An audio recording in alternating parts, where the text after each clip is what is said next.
আবার জাল হাদিস আছে প্রায় 3 লক্ষ। আমাদের বাড়িতে আছে প্রায় 10,000। টাকার গায়ে লেখা আছে চাহিবে মাত্র ইহার বাহককে দিতে বাধ্য থাকিবে। আমি আব্দুর রাজ্জাক বিন ইউসুফ 10,000 জাল হাদিস যে কোনো সময়ে দেখানোর জন্য প্রস্তুত রয়েছে। তার মানে বলেছেন রাসূল সাল্লাল্লাহু আলাইহি ওয়াসাল্লাম বলেন, তাহলে সেটা হাদিসে কথা ঠিক নয়। খালি বললেই তো হবে না। ফাজাইল আমল বইয়ে লেখা আছে যে 1 ওয়াক্ত নামাজ কাজা করলে 80 হোক বা জাহান্নামে থাকতে হবে। নিচে বলা আছে হাদিসে আছে। তো কোথায় আছে? না হাদিসে আছে। তো খুঁজেন, তাহলে মরা পর্যন্ত খুঁজেন, কোথায় পাওয়া যায়। মুহাম্মদ সাল্লাল্লাহু আলাইহি ওয়াসাল্লাম যেখানে শুয়ে আছেন সেই জায়গাটা আরশের চেয়ে উত্তম, কোথায় আছে? বলে হাদিসে আছে। কিভাবে হয় এটা? আদম আলাইহিস সালাম ভারত থেকে হজ করতে গেলেন 60,000 বার। 60,000 বার যদি হজ করেন তাহলে 60,000 বছর বয়স হতে হবে। না হলে তো বছরে একবার হজ। এখন 60,000 বছর বেঁচে ছিলেন কিনা সেটাও একটা বিবেচনার বিষয়। এত শক্ত ইতিহাস কোথায় পাবেন? আদম আলাইহিস সালাম 60,000 বছর বাঁচলেন কিনা?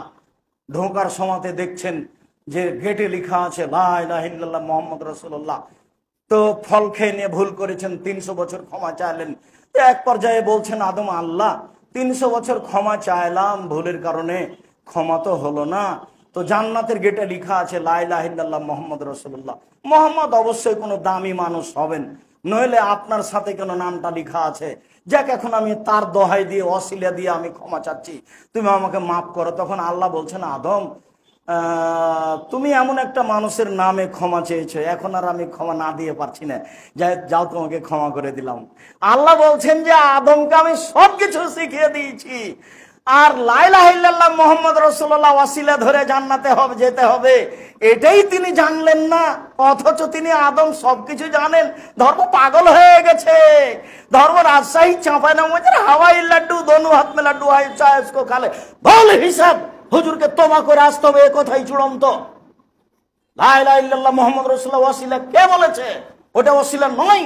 রাসূল সাল্লাল্লাহু আলাইহি ওয়াসাল্লাম বলেছেন মান কানা আখির কালামিহি লা ইলাহা ইল্লাল্লাহ ফাদাখালাল জান্নাহ। মানুষের মরার শেষ মুহূর্তে যদি শুধু লা ইলাহা ইল্লাল্লাহ হয় তাহলে সে জান্নাতে চলে গেছে।